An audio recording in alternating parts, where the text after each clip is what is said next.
தேமுதிக மக்கள் நல கூட்டணி தமிழ் மாநில காங்கிரஸ் சார்பில் கடலூர் மாவட்டம் காட்டுமன்னார் கோவில் தொகுதியில் விடுதலை சிறுத்தைகள் கட்சித் தலைவர் தொல் திருமாவளவன் போட்டியிட உள்ளார். இதேபோன்று முதலமைச்சர் ஜெயலலிதா போட்டியிடும் ஆர்கே நகர் தொகுதியில் விடுதலை சிறுத்தைகள் கட்சியின் சார்பில் முன்னாள் துணைவேந்தர் வசந்தி தேவி போட்டியிடுகிறார். பிற செய்தியாளர்களிடம் பேசிய திருமாவளவன் 15 ஆண்டுகளுக்கு பிறகு சட்டப்பேரவைத் தேர்தலில் தாம் போட்டியிட உள்ளதாக கூறினார்.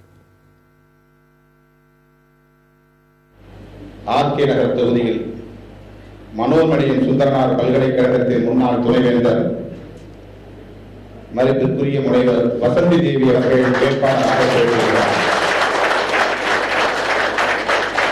விடுதலை சிறுத்தைகள் கட்சியின் வேட்பாளராக மோதலில் அவர் போட்டியிட்டாலும் அவர் மக்கள் நல கூட்டணியின் பொது வேட்பாளர் என்று நான் தெரிவித்துக் கொள்கிறேன்.